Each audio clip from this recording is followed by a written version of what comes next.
Hello and welcome to Ryno's Ravens review. Please like the video and subscribe to the channel. What a very exciting football game for the Baltimore Ravens in Cincinnati against the Bengals. To a certain extent, it was a little less exciting for me than most because I'm not really an offensive guy. I don't like seeing that much scoring. But the finish, very exciting. Check my notes here. Game did not start as well as, let's say, the last one against the Bills with that very long Derrick Henry run. Though, Derrick Henry did set up this win against the Bengals with a very long run at the end.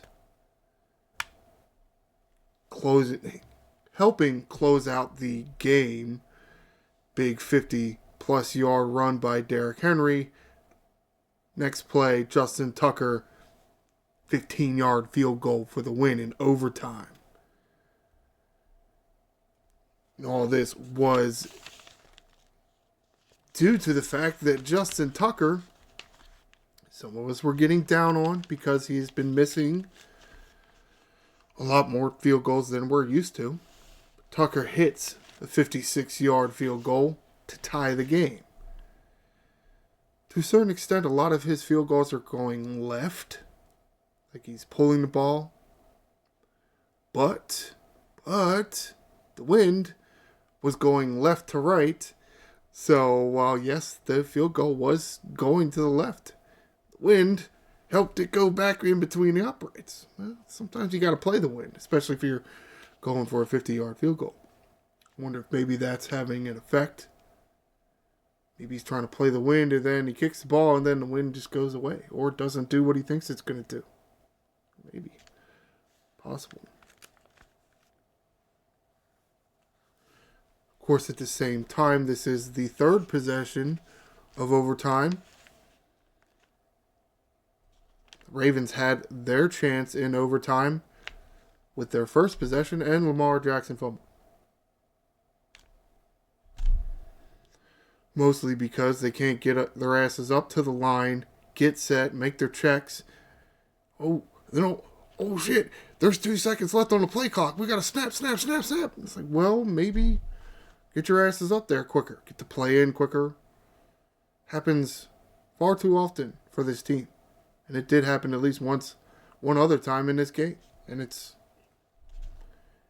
still can't fix that issue. It's one thing if it's some random time during the game, but if it's in a key moment, like say overtime, or what ended up being your last possession in regulation, yeah, you probably want to make sure you get the play in on time, you get to the line quick enough. Okay. All right. Yeah. Keep making the same mistakes.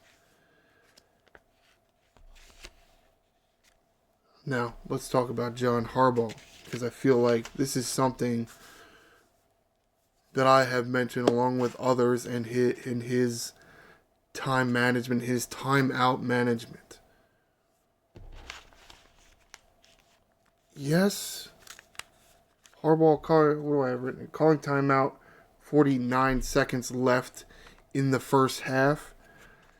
It hurt the defense because it gave Cincinnati more time to get a score at the end of the first half. Maybe if Harbaugh doesn't use that timeout, either Cincinnati uses theirs or, the clock just ticks down. But Cincinnati going into the half, or at that moment, had 3 of their timeouts. So yes, don't take yours. Let them use theirs. Because then, yeah, with 49 seconds left, they were in 3 timeouts. They were able to go down the field and score a touchdown. Yes, Ravens defense gave up a big pass. Bad defense. But at the same time, that was at like 15 seconds left, and Cincinnati still had 1 timeout. say they don't have that one timeout, do they still take that deep shot with 15 seconds left? Do they? It's tough. Maybe they settle for a field goal because they have no safety net in being able to call the timeout to get the field goal kicker on the field. So it's like you had to have that touchdown or you were going to get nothing. But at the same time, they had a timeout because Harbaugh used one of his instead of not. Okay. At the same time, criticizing where I think criticism is due. Got to give credit where the credit is due. Closer towards the end of the game with about 3 minutes remaining. John Harbaugh using timeouts on defense. Allowing the defense to catch their breath. Because, of course, I mean, it's a Cincinnati Bengal offense with Joe Burrow throwing the ball to T. Higgins and Jamar Chase. There's going to be lots of offense there. Giving the defense time to catch their breath. Saving some time on the clock for a potential Justin Tucker tying field goal or, a touchdown because you're still in a close game here. Bengals having a 3-point lead at this point.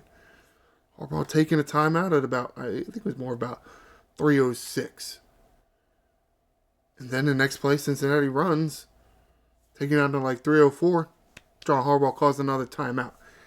I was less into the second timeout than, let's say, the first one because you had 3. Okay, sure, use one on defense. Perfectly reasonable. You definitely want one for a field goal, right? That second one, it's, do you kind of want to save that for your offense so you can use the middle of the field to try to get down there? Maybe. It's about a 50-50. I don't think it was a bad move. I just don't think I would agree with it. But it worked out perfectly in that situation. Because, of course, he calls a timeout, and then there's a false start by, or not necessarily a false start, what was it? By Brown. Yeah, it was a false start because he started early. And then what happened in the next play? Defense coming up big for you. Burrow trying to throw that slant. Humphrey picks it. So there, you don't necessarily need a touchdown. You need a field goal to tie. Would like to get a touchdown, but again, had to give credit where the credit was due. John Harbaugh using his timeouts right in that case. Early in the game, not so much. You can see him on BaltimoreRavens.com. Final score, Baltimore Ravens 41, Cincinnati Bengals 38. Wow. That's lots of points. A lot more than we are used to here in Baltimore. Let's check out this Game Center page. Let's look at a few stats. Lamar 26 of 42. Ew, that's not good. Ew.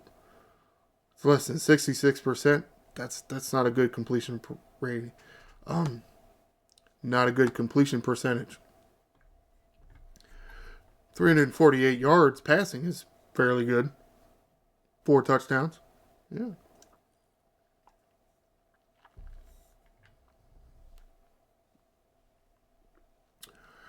Running, there were not many running lanes. Trying to run Derrick Henry up the middle didn't work that well. Did have success getting outside, like on, let's say, a toss play, which was the big 50-yard one in overtime. So that's where a lot of Derrick Henry's yards came from. I mean, without that 50-yard play, what's he got, like 40? 51, so he would have 41 yards on 14 carries. Not great. Lamar running the ball 12 times. Not sure I really like that. I think that's a few more than I would prefer, but 12 isn't terrible. Just like 3 or 4 more than I really wanted, but it's fine. Only 55 yards to show for it, which is, yeah. The inside running for against the Cincinnati Bengals defense is not, or was not, happening too much yesterday. Was able to get Charlie Kolar in that little tush-push thing that they like to do with Kolar. Or they failed to do it before because Derrick Henry decided to flinch his leg. They did it when it worked this time, in this game here. Zay Flowers up over 100 yards. No touchdown, but up over 100 yards. 7 catches. It's a lot. Charlie Kolar, speaking of Charlie Kolar, 3 catches, 64 yards, and a touchdown. Long catch, 55 yards. Charlie Kolar had himself a game yesterday. Wow. Though, not surprising that the Ravens have a good tight end. Seem to have a knack for getting good tight ends on this team. I don't know about wide receivers yet. Zay Flowers is a little young. He needs some time to get, let's say, better football awareness. But does seem to be coming along, but he's like the only one. Maybe Torrey Smith. Excuse me. But to a certain extent, this has never really been a passing offense. This is more recent with Todd Monken. But tight ends, because they're involved in running game, play action, quick over the middle, Ravens have been able to do that very well. And finally, Mark Andrews with some catches. 4 catches, 55 yards. Been getting touchdowns. They all went to Kolar and Likely. Which, look, this is not a bad thing to have. I think several years ago when Lamar Jackson won his first MVP, they had who? Andrews and Hurst and Boyle. The 3 tight ends. You could do that because if you want 3 tight ends on the field for the blocking game, which can be very good, you don't want to not pass out of that formation. Well, with Kolar and improving his pass catching and his running with that long 55-yard one, does that not make this a good formation? 3 tight ends on the field. Because you can throw from it and you can run from it. So the defense can't get a big heavy package in there or get, let's say, a very light dime package. Can't really do that. That's a very good thing. Took them a while to find their 3 tight ends again, but it's like they might have done it.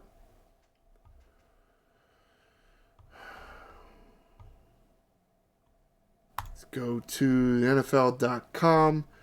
This is their Ravens-Bengals game stat page and highlight page. I like to see some of the numbers here because the targets are here. Yeah, a lot of misses by Lamar. 12 targets to Zay Flowers, so that's 5 misses. Kolar, he only missed once. Bateman, he missed 4 times to Bateman. Only threw the ball to Likely 3 times. Only threw the ball to Mark Andrews 5 times. It's okay. Those percentages are okay. It's really the one to Zay Flowers here. That's kind of too many misses. And here to Aguilar, 4 targets and 1 catch. That's too many misses. Averages here. Also something the Ravens.com doesn't have. I like to see the rushing yard. The averages per attempt. Average per attempt. You can see even with that long of 50 for Derrick Henry, he was only averaging 6 yards. Not great. I'm saying again, the Bengals were trying to stop the run. They were trying to stop Derrick Henry. And they were trying to make Lamar win the game by throwing the football. Which, yes, he missed more times than we would have liked, but we were able to do it.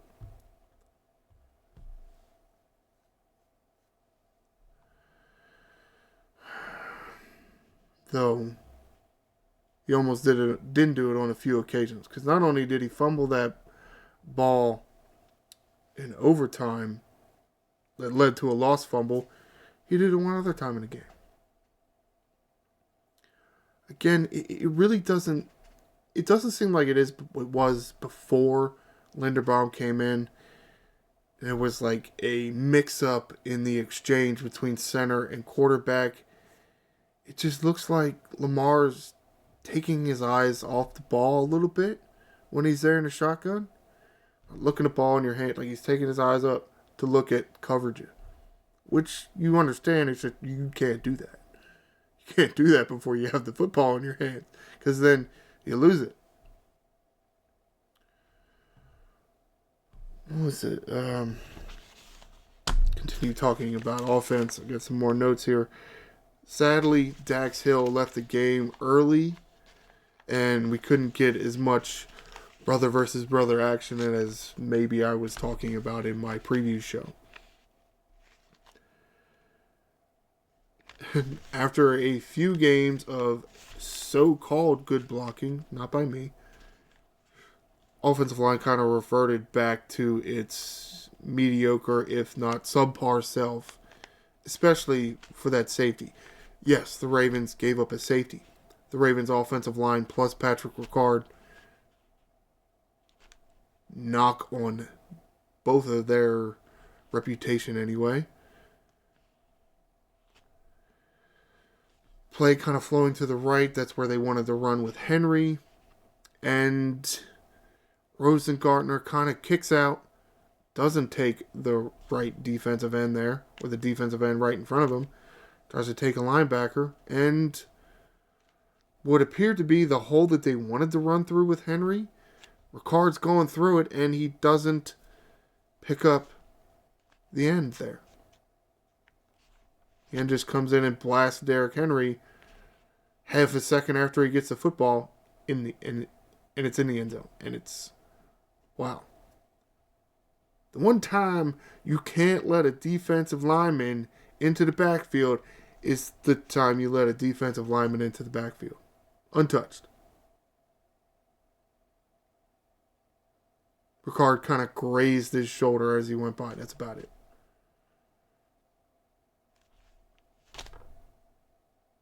I mean, he probably wasn't expecting the defensive lineman to be right in there on him. He probably was expecting to go outside of Rosengartner and get the linebacker, but Rosengartner actually went and got the linebacker.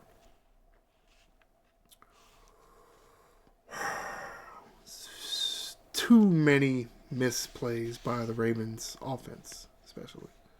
Not that the defense did that much better.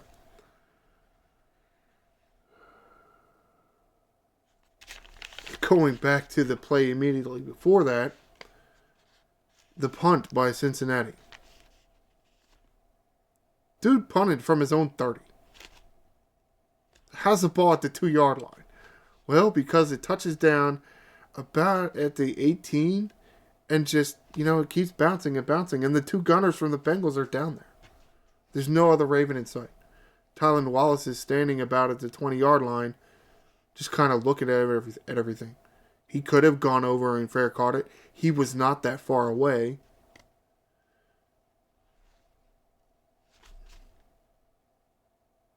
I don't know why he didn't go over and fair catch the ball. Did you really think it was going to roll another 18 yards into the end zone before one of the gunners was able to touch it? Look, if it was like 5 or 10 yards, yeah, I get that. But like 20 yards, man, come on now. Come on, you got to go field that. You have to go field that.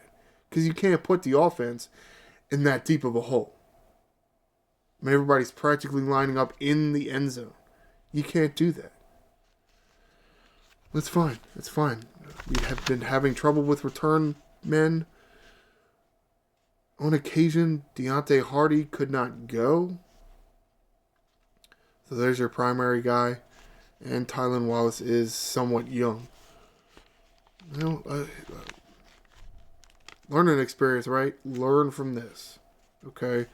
It's fine to make mistakes. I don't like them. Who does?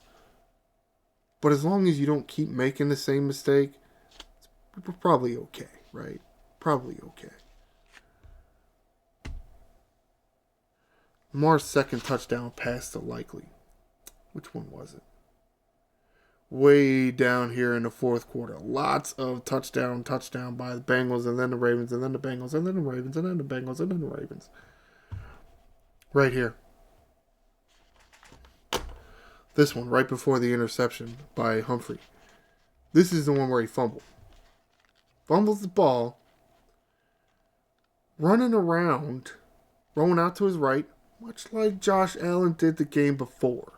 Wonder if Lamar saw that and like, I can do that. Rolling out to the right.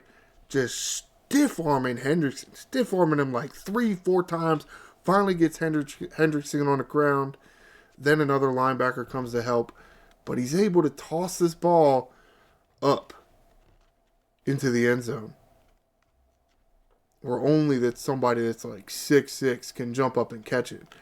And he jumps up and likely jumps up and catches it in between two Cincinnati defenders. Was kind of an amazing play. And I think it might have been one of the best plays, if not the best play I've ever seen Lamar Jackson make. Because of how he was stiff-arming the defender.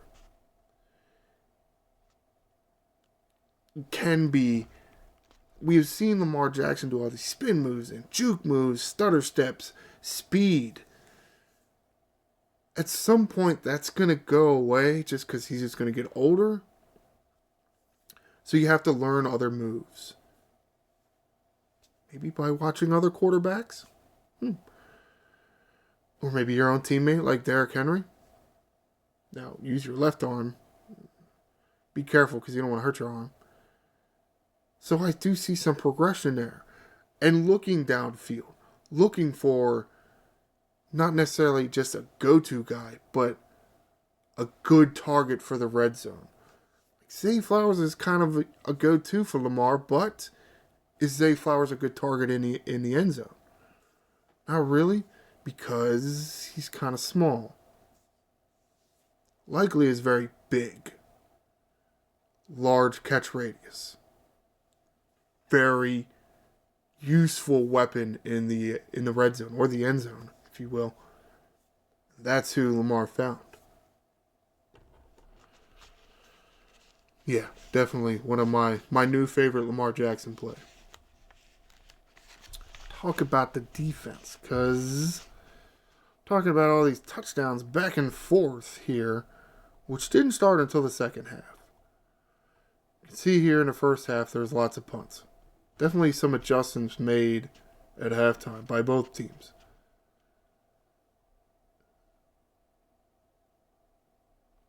Defense did not have a great game. They didn't. They got a few sacks.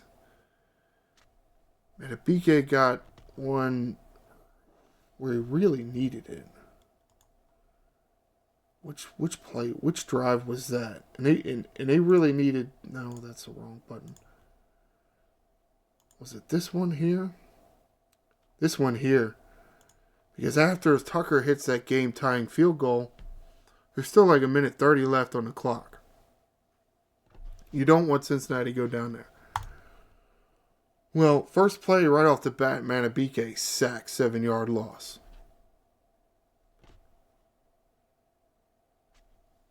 And even better, the next play, so it's now second down, throwing to Higgins, and Wiggins on the pass defense. Breaks out the pass. Incomplete. So now it's 3rd and 17. They didn't have too many other good spots there. Hamilton got himself a sack. Devaris Robinson got himself a sack. Got a few tackle for losses. But what do I have right here? Just not enough pressure on Joe Burrow. Now, to a certain extent, they were getting the ball out relatively quickly. But at the same time, how many times did they rush? And it was a 3 or 4 man rush. It's just, hey. I don't know that Zach Orr is bringing enough pressure yet. Of course, now at the same time, you're facing a Cincinnati offense with Joe Burrow slinging a rock to T. Higgins or Jamar Chase. It's a very good wide receiver duo. It's so good that all the other, let's say, role players, as far as like a third wide receiver, a tight end, or running back out of the backfield, they just look so much better. Because Higgins and Chase are drawing so much of the coverage.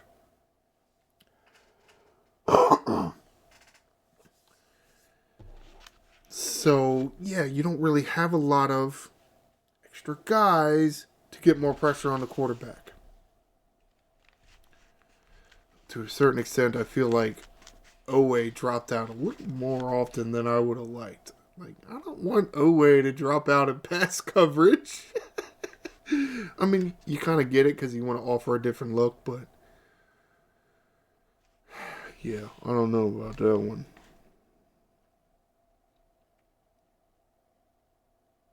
Allowing a touchdown with 34 seconds left in the half. Again, you were hurt a little bit because John Harbaugh called that timeout, but come on now. You can't allow that. How far did they go for that touchdown? Where the hell is it? They went 79 yards on that drive. Bengals went 79 yards on that drive. 79 yards. Total time, 25 seconds. Yeah, man, that's not good. You can't do that. You cannot do that.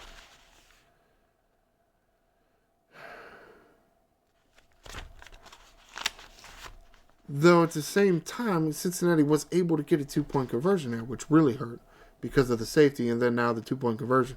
Now they're up by 3. Or there's more of a 3 difference there because, again, the 2 points from the safety and the 1 point from the 2-point conversion. Or the 1 extra point from the 2-point conversion. Which, of course, was aided by another bullshit roughing the passer call. Yeah, that's cool.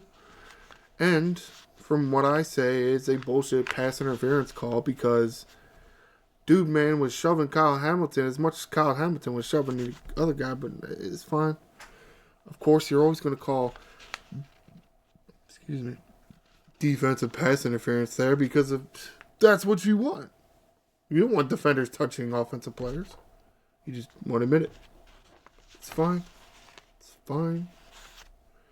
It all worked out for the good guys anyway. Right? Yeah. Somehow. But again, that's why I gotta say about Lamar Jackson, this is probably his best game. It had his best play in it, in my opinion. This was Lamar Jackson's best game. I know the stats don't really reflect that, especially with the completion percentage. But to a certain extent, like the other stats kind of do. 4.5 yards a rush is actually kind of low for Lamar, but I mean, you do that 3 times and that's a first down. So, and what's even more why I say this was Lamar's best game is because it wasn't the defense's best game. And at the same time, or to the defense's credit, it was a tough matchup. But again, defense allowed a lot of points, and Lamar Jackson was able to lead the offense to score a lot of points. And in crunch time, yes, he did kind of let him down with the fumble. At least the one in overtime. The one in regulation, he was able to keep his eyes downfield, stiff arm a defender, get him on his ass, get the touchdown. Still having the mistakes, yeah, but you would call that adversary and Lamar Jackson dealing with adversary. You know, making mistakes like dropping the ball and having to do something that he's really never had to do, which is essentially participate in a shootout, throwing the ball. It's not something I guess I could have checked over the stats more, but I mean, I don't think the Ravens, at least under Lamar, have ever been in a high-scoring game like this. Not like this. Whereas, I mean, especially in the second, it was just back and forth. Just back and forth. Touchdown, touchdown, touchdown, touchdown, touchdown. Who's going to give first? Or which defense is going to come up with the big play in the big moment? Bengals tried to do it with Mr. Henderson chasing down Lamar Jackson. He was able to fight him off with one hand and still throw the ball with the other hand. And the Ravens defense, especially Marlon Humphrey, was able to come through when we really needed him to, with an interception, to break up that constant touchdown, the constant touchdowns of the Cincinnati Bengals. So while this may not have looked pretty, it was a very good win for the Ravens. Again, they dealt with some tough times. They came through it. Very good play. And finally, Justin Tucker, he's back, baby. He's back. That's it. Right? That's like the most important thing about the game. Wow. Yeah, Justin Tucker's back. So exciting. So very exciting. Let's wrap this up here. Get to the schedule. We can get out of here. Great win over here with the Bengals. Next week, next Sunday, Washington Commanders. Ooh. 1 o'clock. This game will be at M&T Bank Stadium. And this is Sunday, of course. So while this will do it for this edition of Ryno's Ravens Review, please stay tuned for Saturday. Ryno's Ravens Preview. And we'll preview the game between the Baltimore Ravens and the Washington Commanders. Please like the video and subscribe to the channel. I am the Angry Ryno. Fly Ravens fly.